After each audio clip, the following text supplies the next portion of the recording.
This is Jacob. And this is Ted. And this is Six Pack Deep. Don't forget to like and subscribe. Let's fucking go! G'day, cunt. How you going? Can't believe you refer to me in that way, but I'm well. I use your preferred pronoun. Just as a cunt. Oh, thanks for telling me my preferred pronoun. I guess I've got to wear it now. Fucking patriarchy again. You fucking will. How you going, mate? Yeah, not bad. I'm drinking something that's really sweet, a little bit different to beer, but you know what? It's getting a job done. Look, all I'm going to say is this is a glassable offence in most Aussie households. I explicitly asked for fucking stubbies of beer, and I get tinnies of cider. This is called a defensive strategy. Now, you can't glass me because you don't have glassware. But I can rub my balls all over your bed. That's what I thought. Yeah, I don't have anything other than ample amounts of silence. And this is Six Pack Deep. Don't forget to like and subscribe. No, just forget it. You don't want to see it. You don't want to subscribe to this. But yeah, so I think it's been 2 weeks since we did our last one. It's been a while. Yeah, a lot's passed, but I think sort of, at least for me, one of the defining moments over the last 2 weeks, other than the rash that's developed, look, that only lasted 3 days. That's good. You're pregnant now. Oh. I don't know how things work. Sorry, go on. But he did it up the butt. No, Biden. Now, a lot of people are just talking about him falling up the stairs. Now, granted, that I didn't like seeing him fall up those stairs. I laughed. I shouldn't have. I 100% laughed. But he's an elderly man. I actually felt bad. Yeah. That was a knee-jerk reaction. I didn't like seeing it. I did at the time, but when I kind of reflect, I'm like, you know what? I don't want to see that. But yeah, look, people trip. I'm not going to fucking turn and go, he's unfit for office. Yeah, no, that's just you chuck that in with the press conference, though.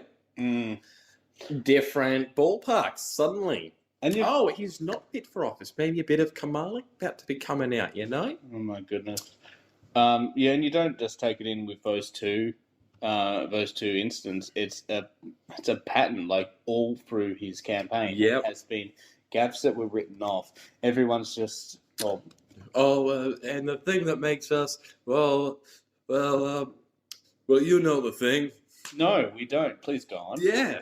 It's I don't know. I've never really been. I've been worried about American presidents before, just because of wars that they drag other countries like Australia into. I've never actually been a little bit scared by a president, and I actually am a little bit scared by Joe Biden. Why? Because he's not in control. He has very limited understanding of his role. He's been given cheat sheets for his first press conference, pictures of the journalists, the names of the journalists, people to call one, and he's fumbling through that. He's asking his aides for assistance of that. This is a person that dictates whether or not we're going to war. It is honestly terrifying. All right, in your expert opinion, as someone that has absolutely no medical training whatsoever, yes, early onset dementia. Well, not even early at his age, but this is just typical onset dementia, isn't it? Really, it seems like it, and it seems like more of the American population is starting to kind of click onto that. Obviously, the right were kind of calling that out for ages. Whether they were right or wrong to call that out at the time, I leave that up for debate. I leave that up for you to make that decision. But it's getting harder and harder to deny that cognitively he's not all there. He's struggling to put together sentences, and they've been hiding him from press conferences. That's a very troubling sign. I mean, they were hiding him before the election. Well, and basically hide him. Yeah, but you were thinking, we're going to hide him so he doesn't have to lock horns with Trump because Trump's too formidable an opponent. What would you say formidable? Would you say, I don't think Trump was too formidable. I think Trump, and I actually, full disclosure, I quite enjoyed Trump. Not because I believed in everything he was saying, but I love the fact that he riled everyone up. I thought it was fucking hilarious. That's why I liked him. I think he was a very formidable figure, but like I don't. He was a bulldog. Even if chase after it. if he was a Chihuahua, he would still not be someone that you would want Biden to talk to and run against because he just didn't have it. And I just thought because you've got a figure that is intimidating and that does know his shit and is aggressive, they're trying to keep him away from that. But now that figure's gone. He has no opposition in terms of like someone he's pitting himself against. I think that's what he needed. But he's still hidden. Why? Well, we know.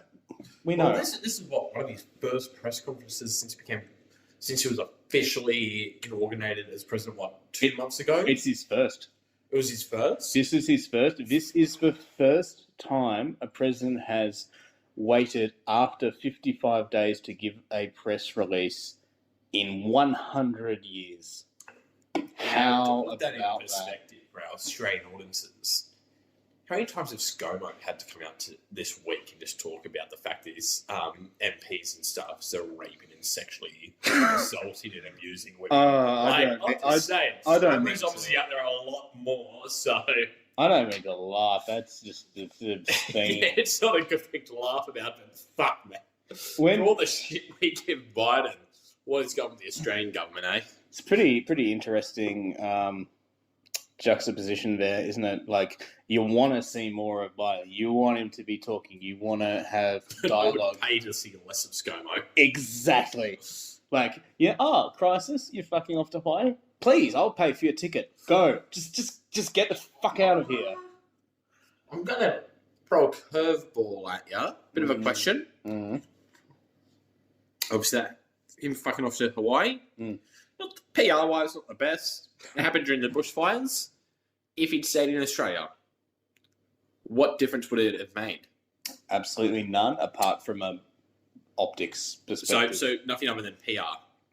Nothing other than PR. But then, like, you got to think of like morale, that kind of thing. Same thing as like having your heroes, your generals, your knights, whatever on the battlefield being seen. It lifts morale. It can help to an extent. I suppose it's psychological. Definitely, I do agree with that.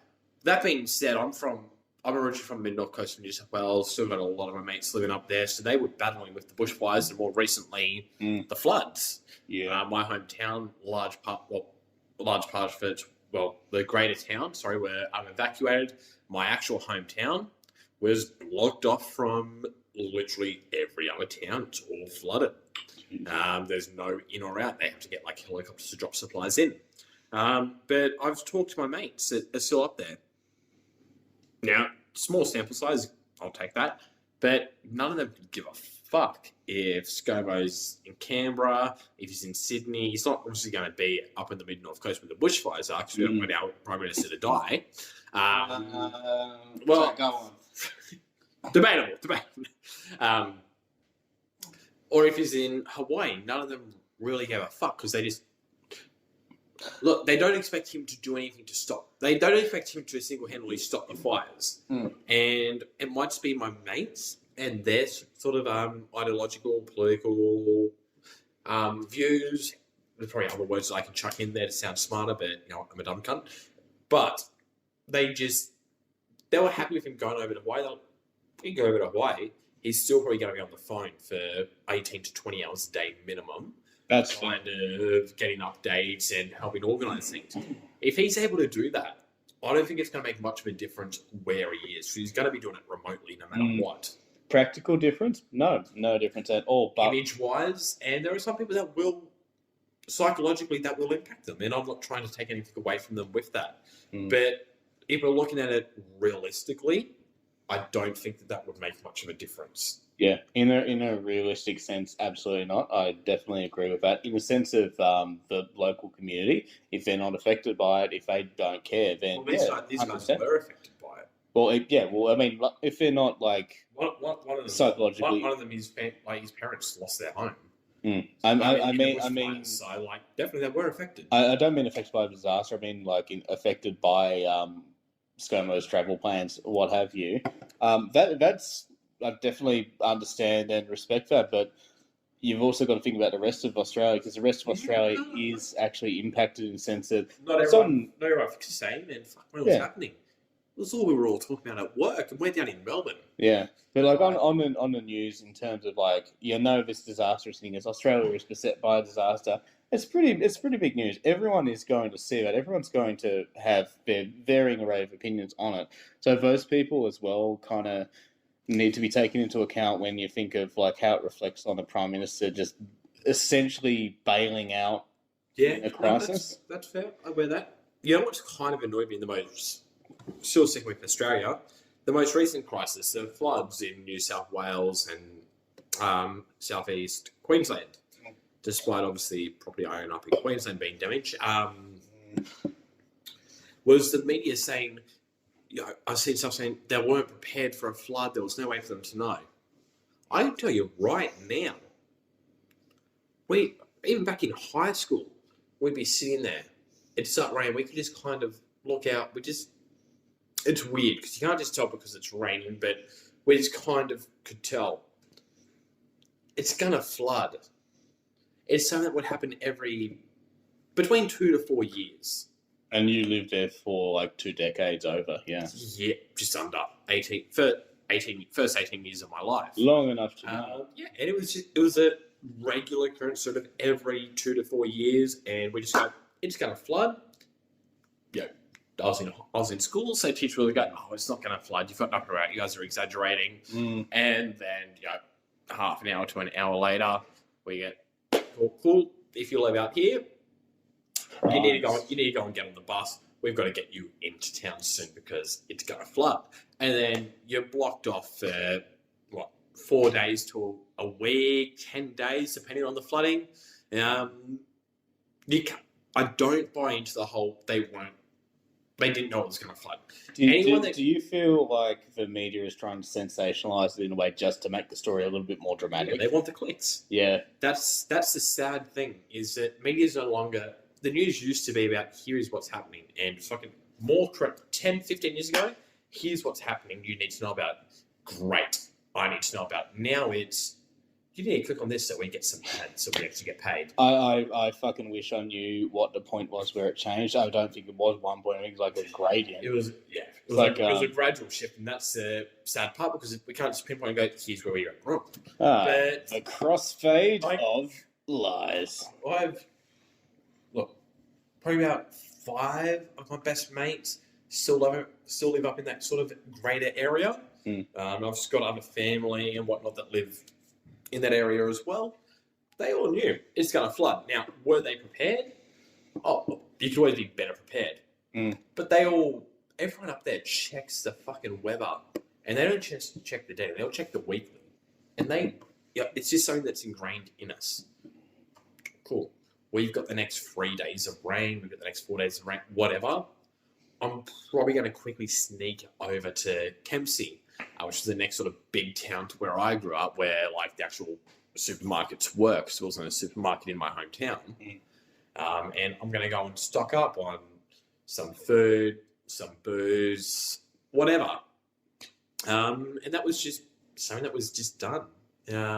So most people, I think, were actually prepared. The people that were caught out were the people that didn't grow up in that area. I'm not saying that they shouldn't be there, but they're the ones that are caught out when not expecting it. Now, there are people that were impacted, but it couldn't be avoided, like farmers.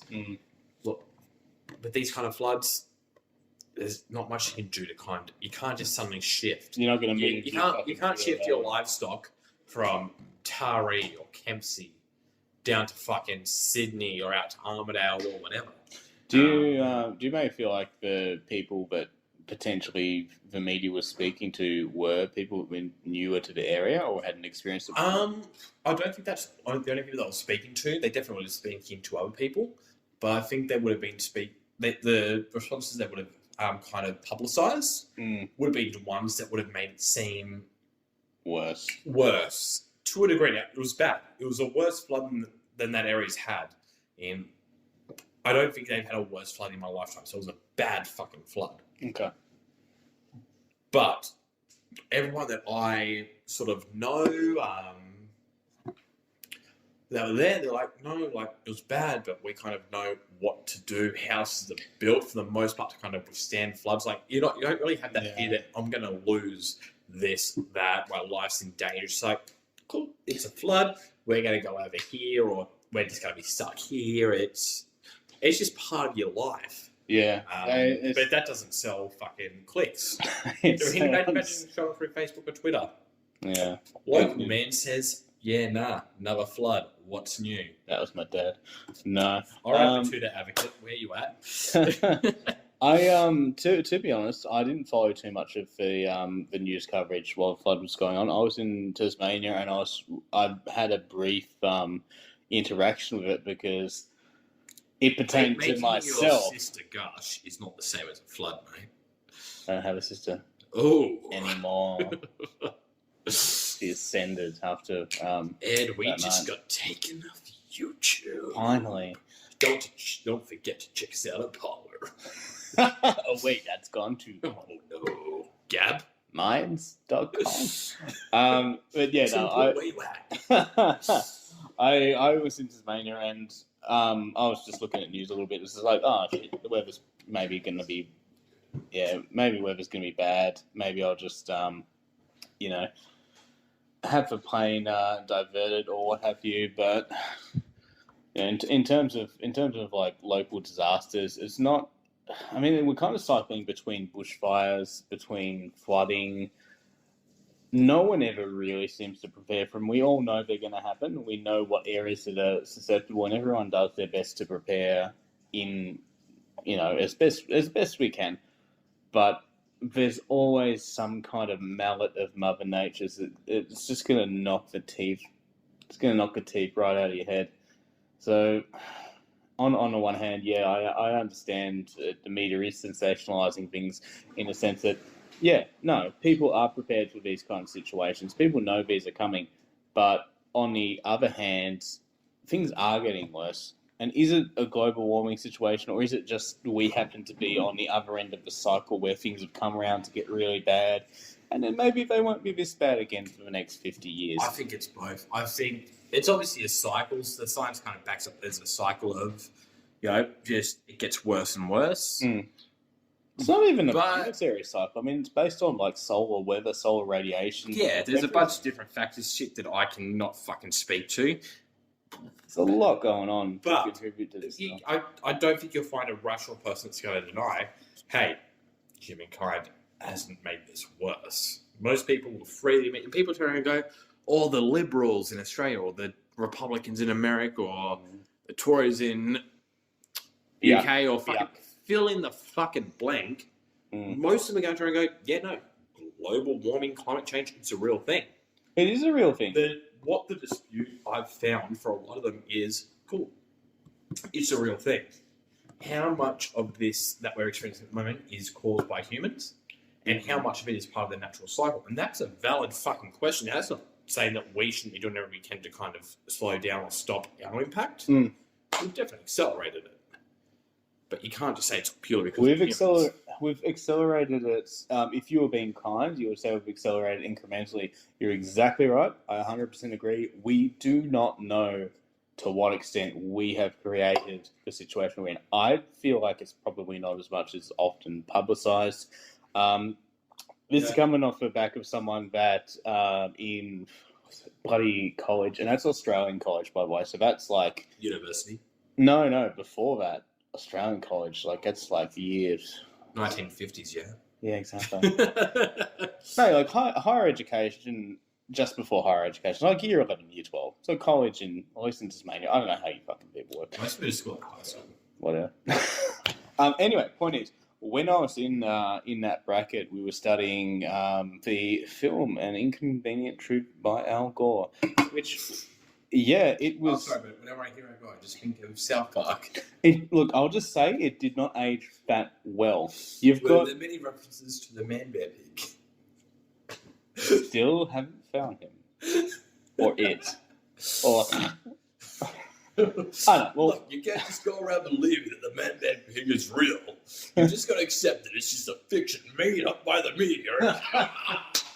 I'm getting off track here because that was a fucking great episode, or running gag, as it were. The point that I would touch on in particular, and the one that sticks out as most visual and impactful, is you had a guy that was speaking about the shrinking of the ice in I believe it would have been the North Pole, and then The Arctic, yeah. yeah, and the polar bears, and they're under They've been getting fucked up.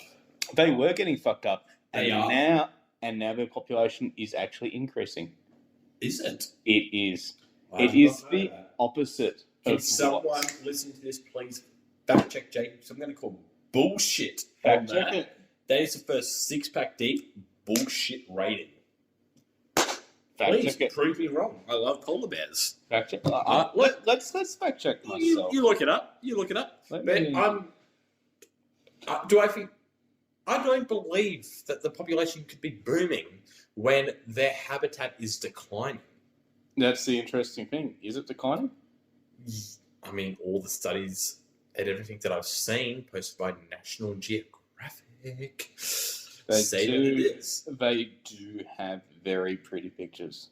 They do, especially of those women in the Amazon. I mean, The Amazons, like Gal the Gadot. women Gal in the, Gadot. the Oh, women in the Sahara. No, sorry, wrong market.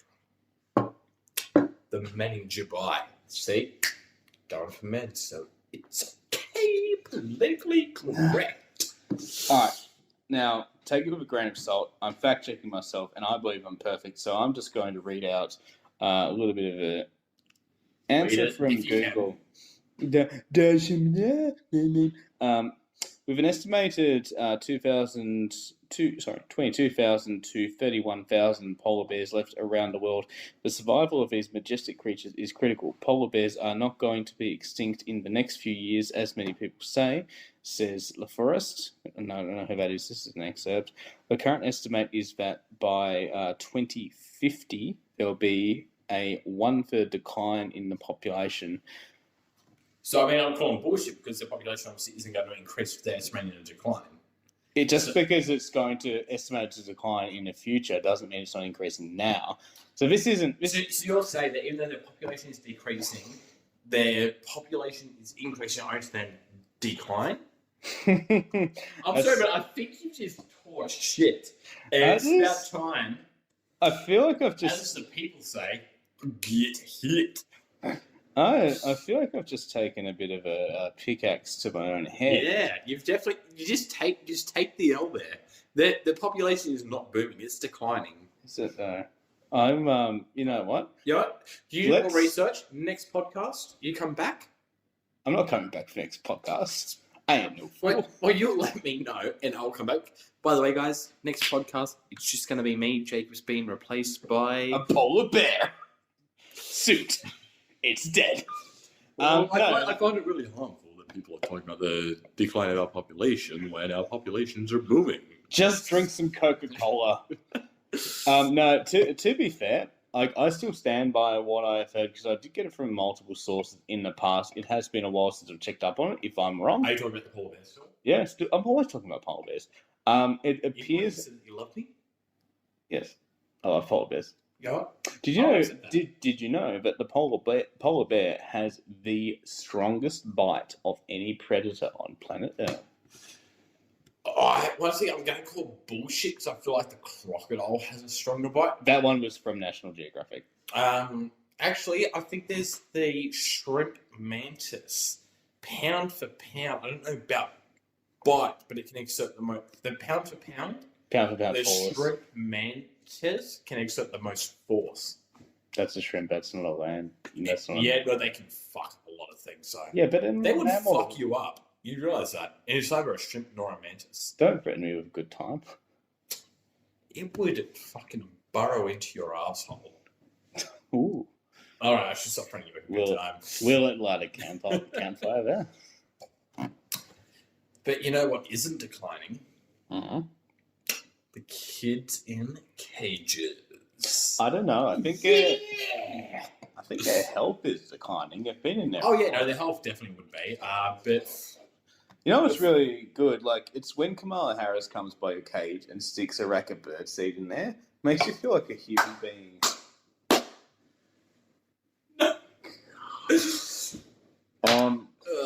Go on. Look, I'm gonna be brutally honest. I'm gonna take a piss. Can just I can fucking talk shit. There's one thing I'm known for. It's talking shit. do you want me to bring you back a souvenir? if you could just film it. I wasn't planning on going that mile, but You fucking go that extra mile. But yes, so children in cages. That is going out of control. You know, we heard about it with Trump. They came out like, cool, a bunch of stuff actually came from the Obama administration, but it's happened with Trump. But look, it was bad. It wasn't that bad. And I think as the Trump presidency kind of went on, it got better because they realized, cool, we're not going to be getting the same sort of leniency, I guess is the word I'd go for. It's probably not the best word.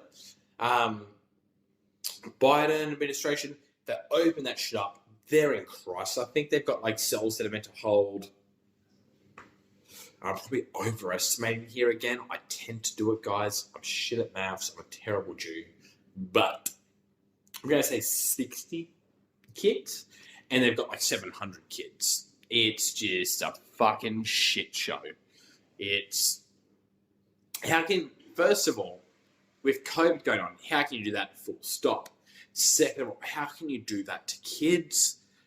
You can't honestly say they're going to have a better life coming to America when a lot of these kids coming through aren't coming with their families. Their families are still back in America. Still back in Mexico, sorry. It's tough. I don't like seeing it. I don't know what the solution is. I don't think Trump's answer was the solution, but Biden's answer certainly is not the solution either. Are you talking about the solution that they're passing on as food to feed the children? I'm talking about the final solution, yes. Oh, excellent. Can it be final this time? Do you know a final solution? This isn't Final Fantasy. You're not going to have fucking 200 solutions. I don't get to come back. You can get your comeback. Yeah.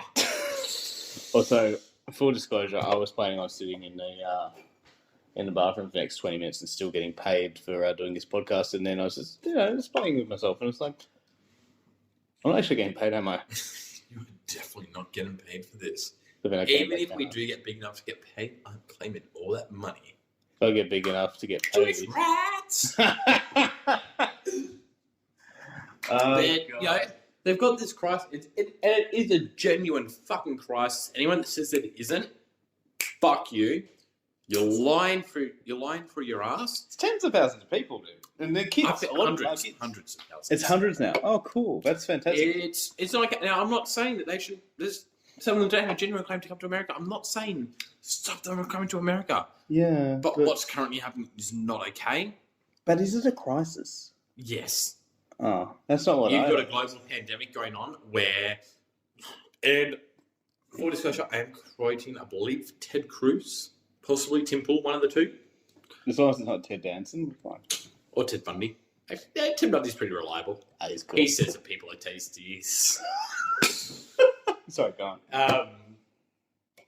But apparently Mexico's got like a 7.2 times higher COVID rate than That is true, yeah. America. If you got 100,000 people there,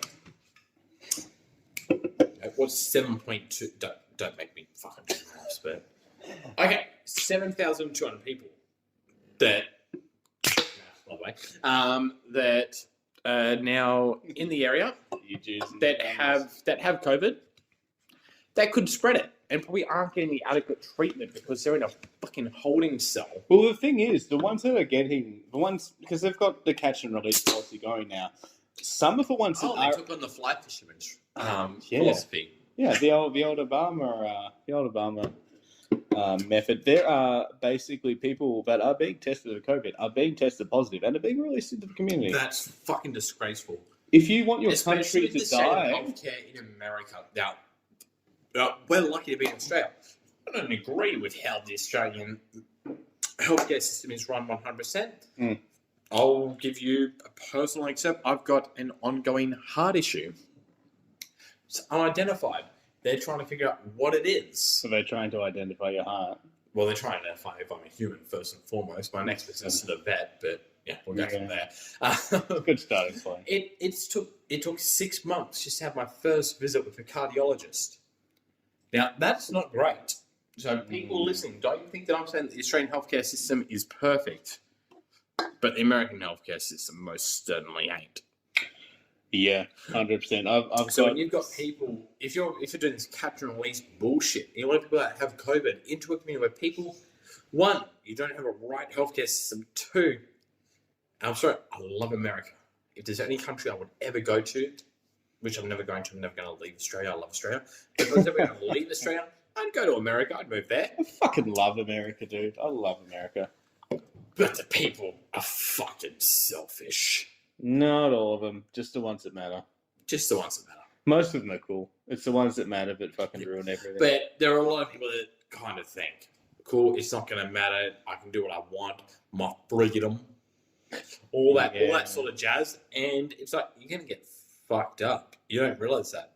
Like in Australia, I don't think we really realized how bad COVID was because we could just get healthcare without having to fork out any money. Yeah, and we're such a sparse population. We're all over the place. These guys are packed tight. That's it. It's like, what? The city of LA. That's what, 20 million plus? No idea, but you probably. I think it's like 20 million. I could be wrong, but I think LA is about the same population as our entire country. How scary is that to think about? LA could fucking invade. When we're fucking almost the size of America. It's like people just living on top of each other. That's fucking horrifying enough. But then you chuck in a fucking global pandemic like coronavirus, chuck in some illegal immigrants that don't know where the fuck they're going. It's a recipe for disaster. And then to top it all off, reporters are asking, come on, are you going to go down to the border to see what's going on? No. She was going to rip a baby's head off and drink its blood. When you've got children there, maybe I will. Was that a dramatization or was it not? Find out in the next episode of Six Pack Deep Goes to Court for Defamation. Find out next election cycle. But she's... Just speaking about Kamala, I'm fucking horrified about the fact that Biden's not fit for office. He really isn't, and I challenge any of you to make a valid argument that he is. But I want him to stay off because I don't want her to get into power. She's now, pretty deep. I've got no issue with women being in power. Julia Gillard, Jacinta Ardern, love them.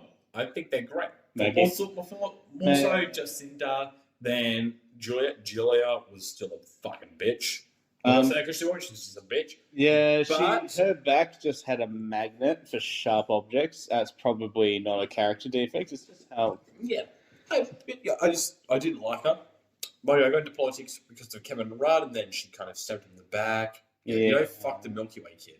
That's He'll fuck you up. And he did. But her history as a fucking DA in California, and just the way that she's acted, she genuinely seems like an evil person. I agree, but She makes me uncomfortable. I hate listening to her do interviews because I'm like, either it seems fake, or I'm afraid that children are going to be around her at some stage. And I'm not saying that I think she's a pedophile. Please do not read into that. She's a horrible person, so I'm implying that she obviously drinks baby blood because it's the most extreme example. And I mean, because she drinks baby blood, and I'm just being factual. Try and fact check. Prove. I want absolute fucking proof that she does not drink baby blood. If you can give 100% proof that she doesn't, I'll rescind and I'll make a full-fledged apology. If you can't give 100% proof, bow down and admit that she drinks baby blood. There's the only thing you can do. Let's go. You haven't seen Kamala's off the menu selection at Macca's, have you? Why do you think I said that she drinks baby blood? She's getting the baby back ribs. Hey, I want my baby back ribs. I want my baby back ribs. I'm sorry that you don't like women in power. But I don't know if you should. I love women in power. Oh, cool. They're just going to be the right colour. I'm They're just joking. They're just going to have a right. I'm joking. They can all be bruised. It doesn't matter what colour. That is what's getting us kicked off. 100%. I do not believe in beating women. Women in power. Look, I don't give Women a prime fuck who's in ministers. power. Women presidents. I fucking don't Just care. be competent. Exactly And right. going back to the old Google adage, don't be evil. This shit does not matter. The more you make it try to matter, the more you work against yourself and what you purport to be supporting. Women should have equal rights, and they do. Women and men, doesn't matter who's in power, everyone's got their strengths and weaknesses as individuals. If you try and make it a thing that this group is an interest group, you are going to destroy the system you want to be a part of. And sorry, but it's not for sale. Yeah, and look, we're both two white guys, but I think we've got a pretty diverse group of friends that we hang out with 3 days a week, sort of minimum. We know Outside of work. some shit cunts. Yeah, we know a lot of shit comes, not due to their colour. One of them is Asian, so technically yellow, but It's pretty mellow though. We call him the mellow. Yeah. Mellow. but yeah, it's just we don't care about colour. We don't care about your race. We just want you to be fucking competent. And I can't remember the last time that I saw a competent fucking politician, either in Australia or in America. I just want to see one. Yeah, great. I don't follow American politics as strong as I follow Australian politics, and you're sort of vice versa. You don't follow Pretty much, yeah. But I think we can both. I haven't seen a properly competent Australian politician. The closest we've probably gotten, Penny Wong, No comment. but She said some stupid she shit. said some pretty stupid fucking shit. The most you're, if and you're, obviously Pauline Hanson's up there, and if you're looking at politicians, you're going to see I'm gonna say incompetent people Kevin Rudd. that are making some competent decisions sometimes, and you can point to a competent decision. You can say, "Yeah, I respect that," but in general, it doesn't make you a competent. the person. last truly competent politician that I can recall, well, two. Mm. So I got into politics right as they were both kind of vying for power. Mm. John Howard and Kevin Rudd. They were competent. They were fucking competent. Not even mentioning their politics or their beliefs, they were competent. Yeah. And they both had good politics. I don't care what side of the play. You're not going to try and go, John Howard was an evil fucking person or Kevin Rudd was an evil fucking person. They were both pretty fucking central. John Howard, he's part of the Liberals. For those in America who will probably never listen to this, but if you do, the Liberals are not actually your version of Liberals. The Liberals in Australia are your Republicans. He brought in gun reform. He banned like automatic rifles. He did the gun buyback program. He came pretty hard line up. We had one massacre down in your hometown of Tasmania. It's not a town, sir. Mate, it's that fucking small. It may as well be. 500,000 people. I mean, we don't even have a quarter of the people. 500,000. That's our state population. Alright, that's a small town in America. It's not even a fucking town. It's barely a fucking precinct. It's probably not even a prison. Depends. It might be one on the border. Hey, it's one of the cages. But yeah, so you can't say that he was a fucking right-wing Nazi when wanting to bring in gun reform. He brought in a bunch of different anti-discrimination laws. He worked really well with the fucking unions as well. But then Kevin Rudd, much of the same things in terms of working with the unions. He's on the left. You had what was it, Sorry Day? Apology Day? Apology Day. Yeah, I thought it was pretty positive. It was a positive message, but I didn't agree with it. I didn't either, but I think it was a good. It was a sign. It was a sign that the country was ready to grow. Yeah, it was as a a good people, gesture. which I think is important. I don't like seeing this divide between we're Australians and you're Aboriginal. It's just we're all Australians, and then you've got the junkies. Yeah, I mean, as your surfers. like the nation as an entity, the nation saying sorry. I actually I agree with that. As a person, am I sorry? No, I've I done didn't- nothing fucking wrong. exactly. But I admit that the country itself, over its history, has. Yeah, and look at But I would- every country on earth. Show Most me of one. them. Show me one that hasn't. Exactly. Just one. I mean, we're a young country, and we are absolutely bathing in blood for a young country. But you look at every country on earth. That's Every country countries. on earth is, but how many countries have admitted fault and apologized like we have? Other than probably New Zealand, That's because the day and age we live in now, because everyone apologizes for Yeah, everything. there's never enough. There's always one group that's too marginalised. Yeah, and apologies and capitulation and reparation, all that does is make division. Can't we just fucking move forward? We're the same species. We're all human. This is like Except for those lizard people like Mark Zuckerberg. he's cool. I like him.